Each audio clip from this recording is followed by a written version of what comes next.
di nuyu di rafetlu seen ànd ak télévision Futur Média di leen dalal jàmm ci xibaaru ngoon si maa ngi lay nuyu bu baax Ngoné. di la fayage nuyu mboolem téléspectateurs yi. xibaar yi bokk na ci Sénégal ak fitna gu bari bi fii comité sénégalais des droits de l'homme jàpp ne vraiment du lu rafet te it état bi war na fàq ay bërëb bi waxtaan ngir wecci konte ku ne bay ca sa waar muy ñi fare pouvoir aji politique yi waaye te société civile bu Sénégal. Université Cheikh Anta Diop tabaxu 3 pavillons ca stade université boobu moo fa jur ak coow jamono yi waa DUC ñaaw lu ko lool chef département œuvre sociale bu kudd moom ne ñu ngi ci waxtaan sëñ Babacar Diop nañ Babacar Diagne ngeen baal ma nañ ko dégg ci xibaar yi. Grand Yoff moom ndox yu bon ya moo daal di tere nelaw askan wa kilifa yu daara ji di école privée Damel sax ñoom faf nañ tëj collège ba ndax dañuy bañ rek gune yi jëlee fa jàngoro ak yeneen askan wa ki nu mere ci ndox yooyu balla wutal ci ñoom du kenn ku may kër gi di ONAS taxaw seetlu gi tey di focus bi ñu ngi ko jagleel wàllu politique ci Sénégal jigéen ñeeg seen ñàkk a teewaay noonee ci wàllu débat politique bi Sénégal mooy waxtaan week télévision Futur Média.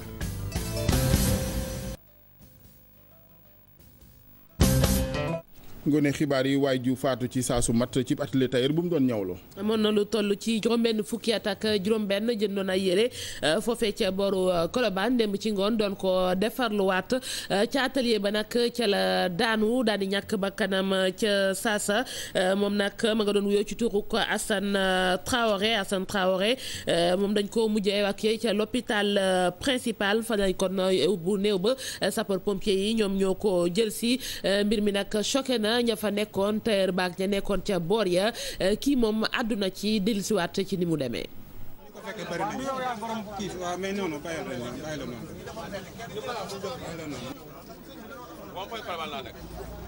comme suma dëkkandoo la dama ñëw laaj ko mu ne ma waa ji dafa jëndoon ay yére di ko jox tailleur bi pour mu retaayal ko nu mu toogee di xaar tailleur bi ci la yàlla ñëwee. non fekkewuma ko borom magasin bi ci boppam moo ma nettali loolu comme suma dëkkandoo la on habite ensemble ma ne ko nag bul fexe gars yi jële fi corps bi te police ñëwul wala sapeur yi wala journaliste. non gisuma fu muy daanoo après corps bi laa ñëw. waa ji moo ñëw sapeur wax la ko. non waxuma ko maa gis nit ñi ñëw taxaw ma ñëw di seetaan. fexe gars yi jële fi corps bi te police ñëwul sapeur ñëwul. góor la wala jigéen. góor la. noo xaw ma.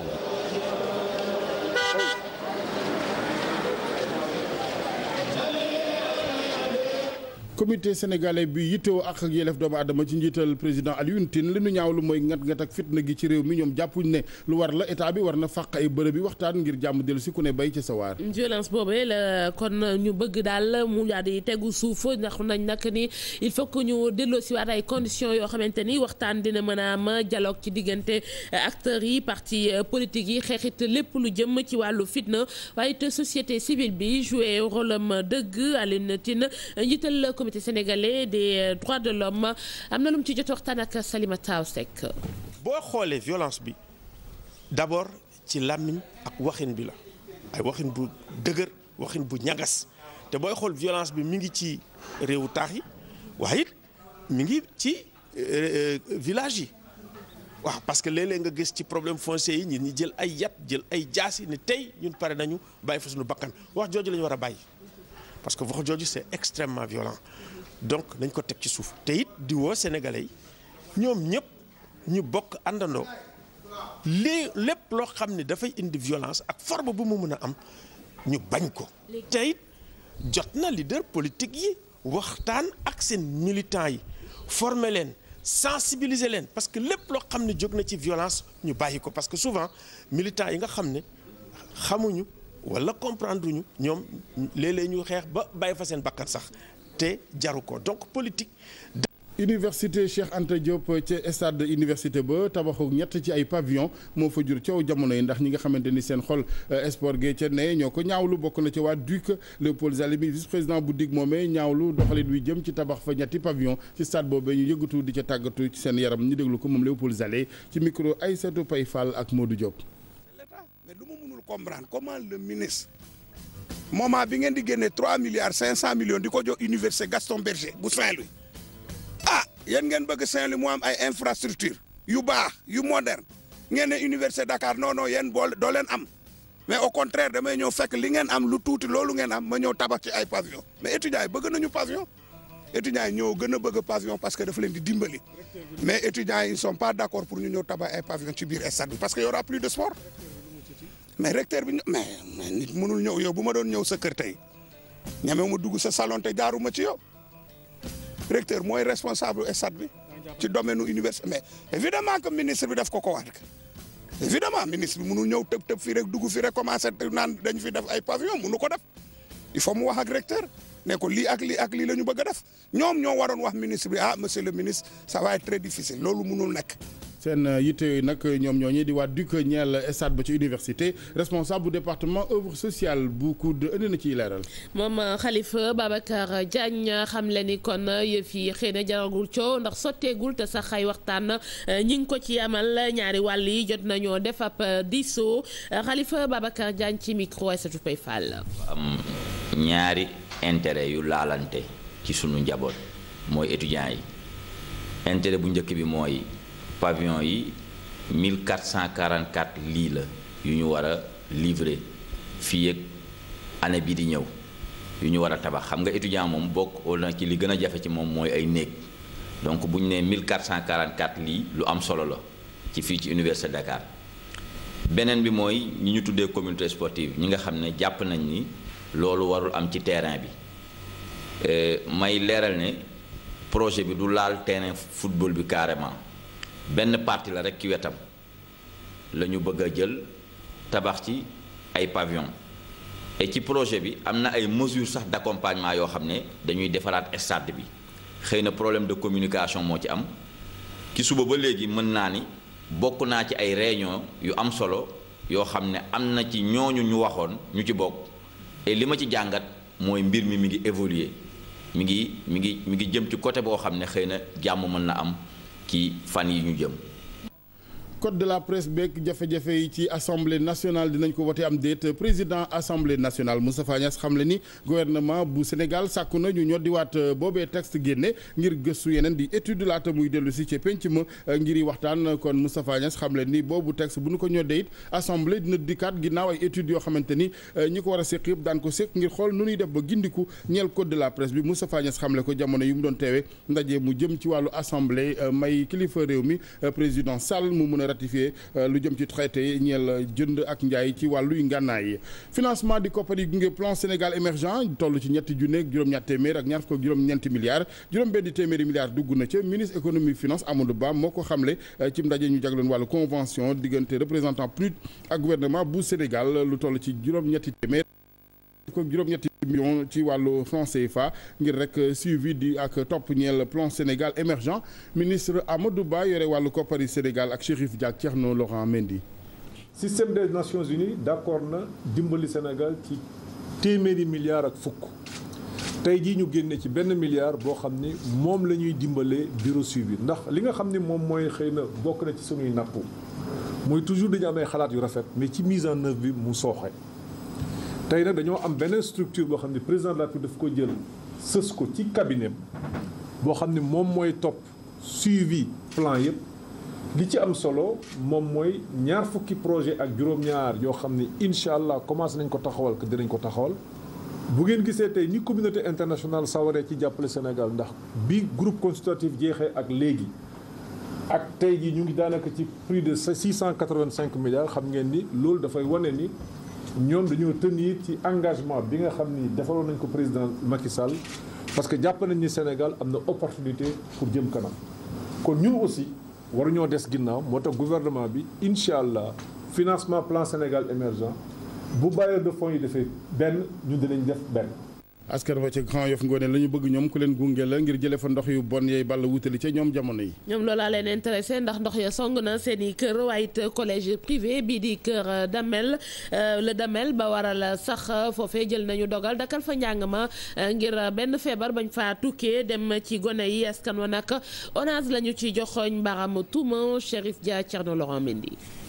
daanaka ayu bisa ngi nii école bi di le Damel nekk ca Grand Yoff jàngun fa. élèves yi di ñibbiwaat seen kër li ko waral nag dub grève wante ndox mu salte mi nga xamante ni moom moo waamee classe yi ak cours bi. waaw nax nañ ñëw laa ñu jàppale ci ndox mi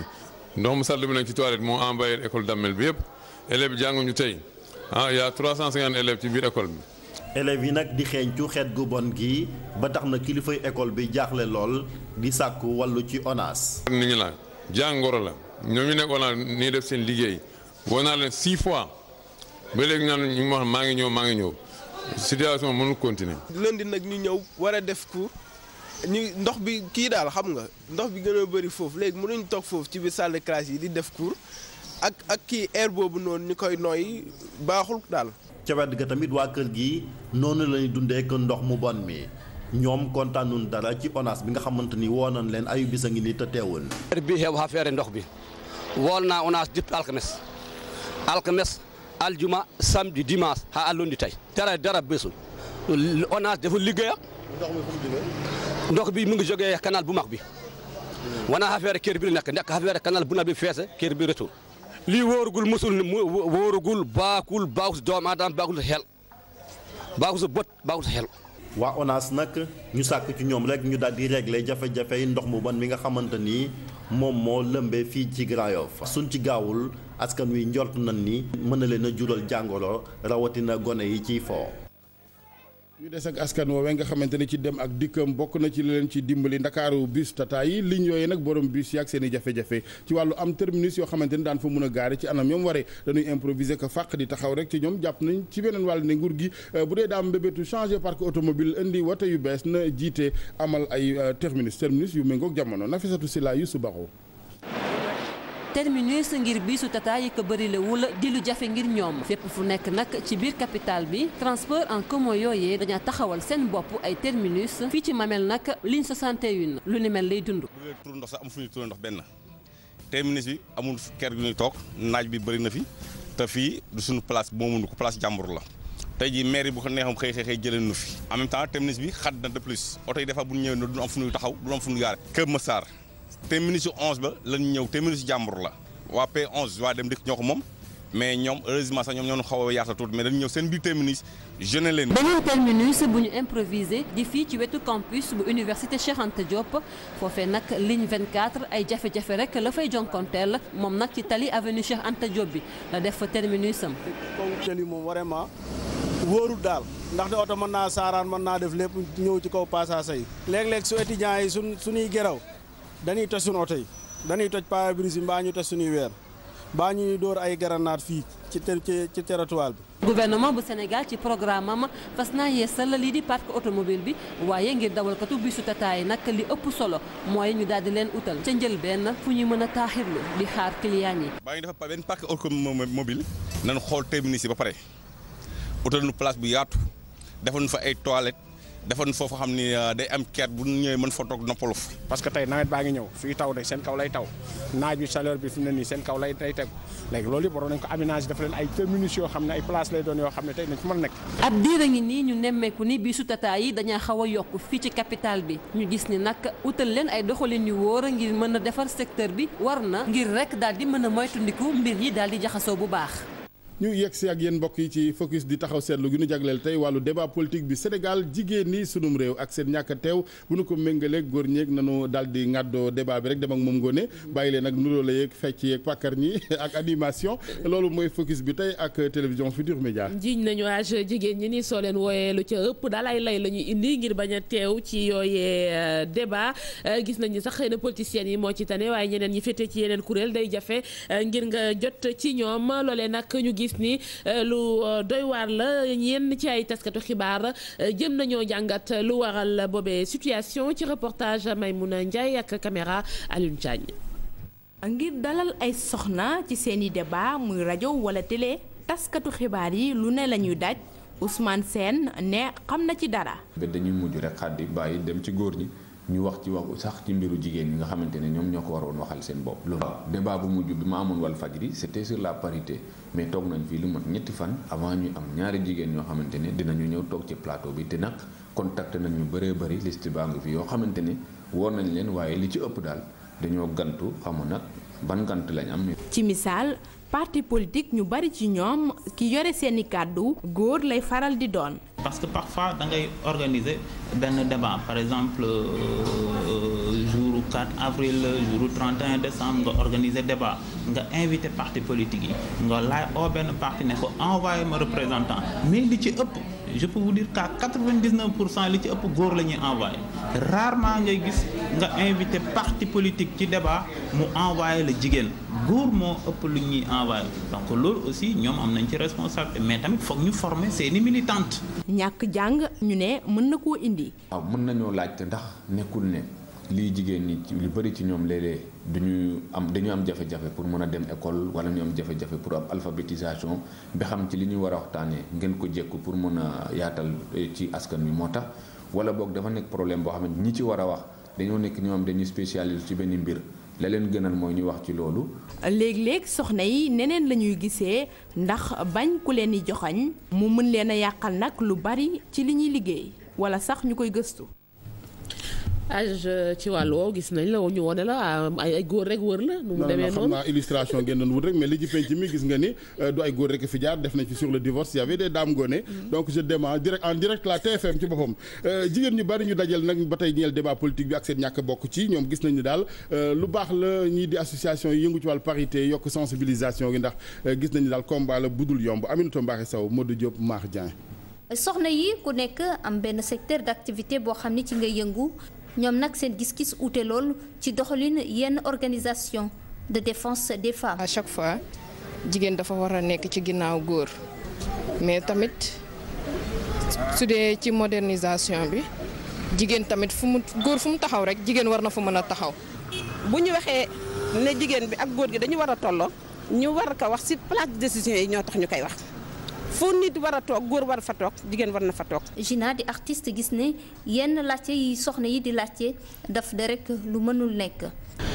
lu jigéen mën góor mën na ko comme on dit souvent. il y a certains points yoo xam ne certaines occupations yoo xam ne mën nañ ko bàyyal góor yi quoi certaines décisions yoo xam ne mën nañ ko bàyyal góor yi. ci fédération des associations féminines du Sénégal ñu ngi yëngatu ci wàllub jàppale soxna yi nga xam ni ñoo nekk ci àll wi waaye teewul ñu ngi def yeneen jéego. mooy dañuy yëngatu pour le développement de la femme sénégalaise et même de la femme de l'Afrique am nañu ay banques mutuelles yu ñu ubbi pour jigéen ñi ñu ngi jàppale jigéen ñi ñu ngi lutter contre le sida di lutter contre la mortalité maternelle di lutter tamit contre la pauvreté ñàkk. tey ji nag soxna yi di xeex ngir jox leen seen wàll ci suuf si waaye tamit ñu respecter parité ci ni mu waree. loolu lépp nag di xeex goo xam ni ñu ngi koy wéyal te bëgg nañ ci am ndam. ngoone waxtaan nañu ak ñaar ci ay soxna Tako Bàcc di yëngu ci wàllu commerce jënd ak njaay waaye te maire bu Colobane Fass Gueule Tapée soxna Seynabou Wade jàpp nañ ne daal lu jëm ci leadership ñeel jigéen ñi du lu nuy wax faaw suuxat ko bay ko loolu mooy tax kon yenn saa yi nga mën a ñëw ci débat yooyu ñu naan bu ñu leen ca wooyeek yooyee du ñu teew loola lu ñuy jàng la tàggat ci sa bopp wax nañu it lu jëm ci wàllu parité bi ñu ni yàqalul dara warul yàqal dara jigéen ñi ci suñu aada ak cosaan Ibrahima Camara. ñu ne ci réewum Sénégal jigéen ñi bari ay yëngu-yëngu lool ci fànn yu bare ci kàddu Seynabou Wade di député maire Gueule Tapée Fass Colobane jigéen ñi ngi bokk bu baax a baax. yàlla daf ñu bind ba pare ku ne bi mu la bindee mu am lu mu la tegal mooy dafa bind ay jigéen yoo xam ne leen yóbbu ñu mën a jàng lool dem ciy gën a kawe ñii mu yóbbu leen ñu mën a wax ak nit ñi ba lu ñu wax ñu ànd bokk ko def mais boo ci jël choix rek. yaa koy forcé dem. lu sori Colobane lool dem. lu sori Colobane lool lu ëpp juróom-ñetti téeméeri kilomètre ci diwaanu Matam Tako Bàcca moom commerçante la ci dëkk bi di Dembankaane di addu ci taxawaayu jigéen. man dama gis ne nit ki waru suufeel sa bopp soxna su ne da nga war a bay sa waar ci fànn bi nga nekkee li des da nga bàyyi ko ci loxo yàlla man nag fu ma toll dinaa wax sama xalaat ci naka la ñuy doxalee dëkk bi. nga kebe ko gaare ganti woloor kebe ga ko nke max lenk anti kompi ani sellañ. jigéen bu jàng di bureaucrate di député maire ab dëkk taax bu mel ni Colobane ak beneen nawlem bu ne ca kaw ga ku si ne am noo gisee taxawaayu jigéen. ku mënalul boppam. moom boppam da koy jafe. liggéey du dem rek ci bureau liggéey du nit wala jox la liggéey nit mun na toog créer boppam liggéey jaay taabal sax boo ko defee sa jom di nga mës a ubbi magasin. ke beñe taabal be ngaaye lenk ndi wuti. ci atum 1989 laa tàmbalee jaay beñe ak njaayu beñe boobu nag jot naa ci am lu bëree bëri tey jii boo jëlee sama wàllu liggéey gi yëpp am naa ci lu ëpp 1 million de francs CFA. ndi kebe ga milwo kamma kebe ga milwo wuri mi ke muur. jigéen ñi jiite di gën a takku saa su ne ci Sénégal parité bi nguuru Sénégal di wuyoo war a tëkku ci suñu aada ak cosaan yu ñu baaxoo ci gis-gisu yenn jigéen ñi.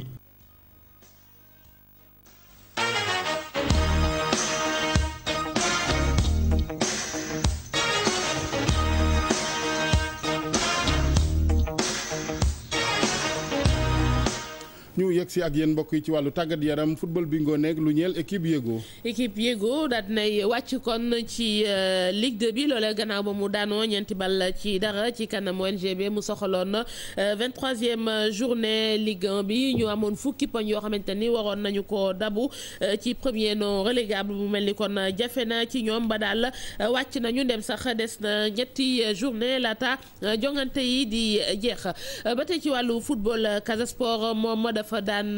US Ouakam benn bal ci dara mu soxaloon ba tey 23e journée boobu waaye bu ñu xoolee kii bi nañu taxaweek léegi gis nañu ni yoon la noonee match bi tëddee Abdoul Aziz Kane.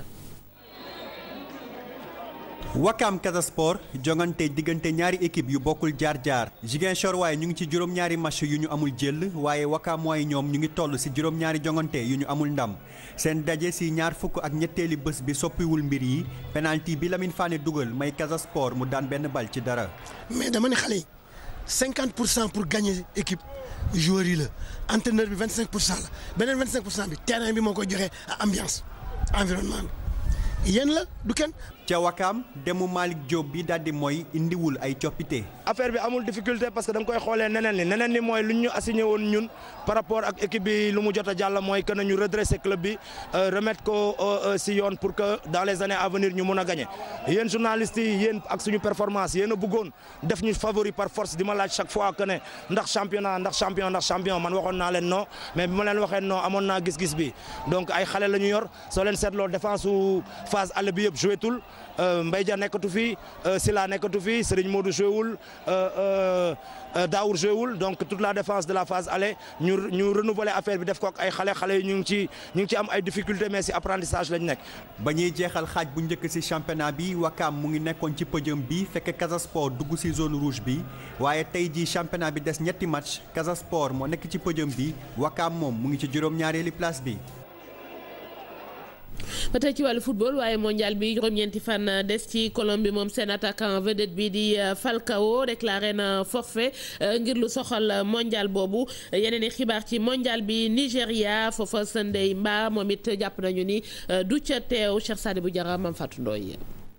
niñ ko doon ragalee ci fan yi ñu génn attaquant international colombien bii di Falcao xamle na ni du bokk ci mondial 2014 bi ki nga xam ne nag mi ngi joué Monaco fële ca France nekkoon ci stage de préparation ak équipe dëkkam mujj xamle ni du bokk mi ngi ko xamle nag ci benn daje bu mu am ak way taskatu xabaar yi moom nag li tax mu déclaré forfait yaakaar na ni warul jël place su koo xamante ni xëy na mën na joué te waru ko ni yore na kattanam ba mu doy. ñu fàttali ni Falcao nag dafa gaañu woon ca weeru janvier 2014 ci match bu mu doon amal ci Coupe de France. beneen joueur boo xam ne wóorul tamit mu dem fële ca Brésil mooy Franck Ribéry bokk ci staru équipe de France moom nag li ko dal mooy méttitu ndigg boo xam ne dafay continuer di wéy ki nag di milieu de terrain offensif u équipe nationale de France mi ngi ci liste officielle lu Didier Deschamps ba léegi Didier Deschamps am ba fële ca 14 juin ngir chancé ko